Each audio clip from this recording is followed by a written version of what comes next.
Well, they're going to ask for certain changes, probably. I don't know. I mean, I guess what would happen, if that happens, you then have to run it fast past the Senate, so, you know, it never ends. I don't know if that's going to happen. Do you think it's still possible to get this done? I guess that's been done, right? On occasion, that will happen where they'll make a change and they'll get it passed, so it'll go pretty quickly. But I think the Senate was a very big move, and they worked very hard. I didn't get along with Tillis, and he resigned. That's good. That's a good thing. Run for that seat, sir. Somebody that would really be great is Laura. She grew up there, but they live in Florida. They have a very good life, and they're great people. She did fantastically running the RNC. She's even got a show it's like the #1 show, and Mark Levin is likewise. I mean, they have the #1, #2 show over the weekend. So she's done well. She's a great person, Laura Trump. I mean, that would always be my first choice, but she doesn't live there now.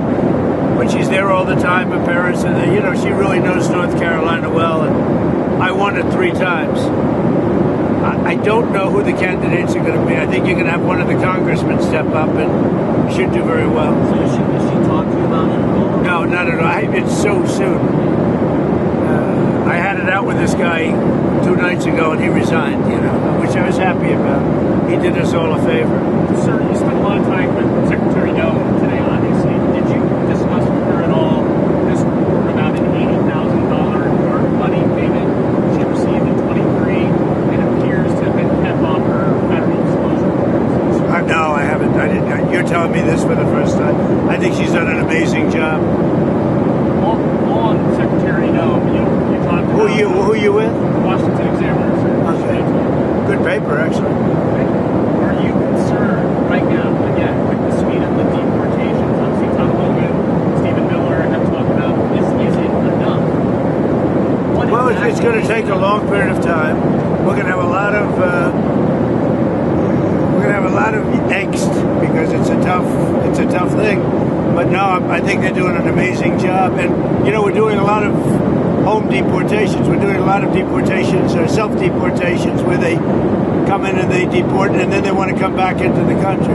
And they can only come back into the country under no circumstances unless they go out the proper way. Otherwise, they're never coming back in. No, I think it's going very well. Look, Biden did us a tremendous disservice when he allowed this to happen to our country. And I always said it's the toughest thing. You know, I had inflation and I got rid of it. We don't have inflation. I had a bad economy and we set a new stock market high today. We're doing unbelievable. The country's doing unbelievable. I always said the most difficult thing is what happened at the border, allowing 21 or 25 million people to come into our country. It's the most difficult thing. It's a very hard thing. I think we're doing a fantastic job in getting them out. But you have a lot of self-deporting, a lot more than people understand. And those people are eligible maybe to come back in. Mr. President, are you thinking of extending the pause on tariffs beyond July 9th? No, I'm not. I'm not thinking about the pause. I'll be writing letters to a lot of countries. And I think you're just starting to understand the process.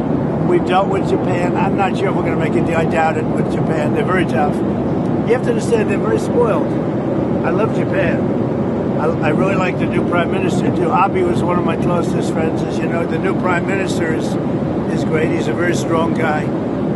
But they and others are so spoiled from having ripped us off for 30, 40 years that it's really hard for them to make a deal. You know, it's very hard. As an example with Japan, they won't take rice, and yet they desperately need rice. You know that. But they won't take rice. They won't take other products that we have.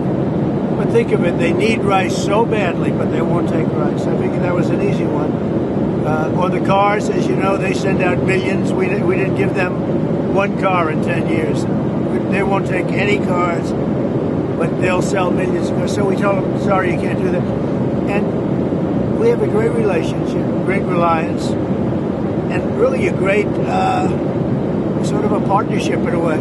But on trade, they've been very unfair. And those days are gone. So what I'm going to do is I'll write them a letter, say we thank you very much. And we know you can't do the kind of things that we need. And therefore, you'll pay a 30%, 35%, or whatever the number is that we determine, because we also have a very big trade deficit with Japan, as you know. And it's very unfair to the American people. So they maybe will be happy, they maybe won't be happy. But some countries we won't even allow to trade. But for the most part, we're going to determine a number and just very simply write them a nice letter, probably 1 page or a page and a half at the most.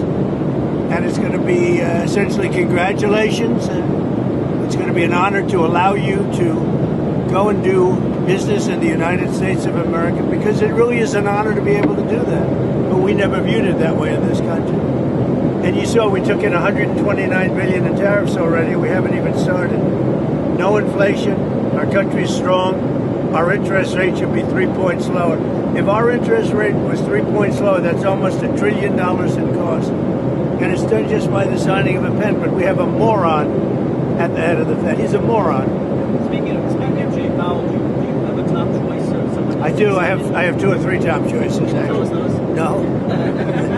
You almost got me there. No. Are there other trade deals that are close to being done that you think you will announce over the next week? I think we're going to have a deal with India, possibly. And that's going to be a different kind of a deal. It's going to be a deal where we're able to go in and compete.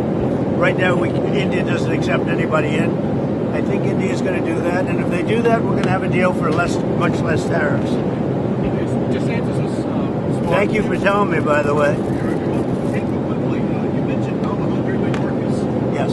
He was a Speech in the House, declared Yeah. the Senate, investigating him. Can we investigate the auto pen? What's your further investigation? Well, the auto pen is under investigation. The auto pen's a serious thing. I think it's one of the most serious things I've heard. Mayorkas was a terrible, terrible secretary, but he was given orders to do things, and the people that gave those orders probably have pardons. You know, Biden pardoned a lot of people. The only one he didn't pardon was himself. But I don't know if I'd do to him what he did to me. The problem is he wouldn't understand what happened, so maybe it wouldn't be so There's bad. a video with Speaker Johnson's telling him about how he stopped at LNG gas and he Right. thought it was something else. Oh, How many yeah. more examples do you think there are that Speaker Johnson or that President Biden just did not know what he was doing? President Obama was a terrible president. President Biden was the worst president in the history of our country. President Bush should not have gone into the Middle East and blown the place up. So I don't give him high marks either. Thank you very much, everybody. Thank you. I give Trump very high marks. Goodbye, everybody.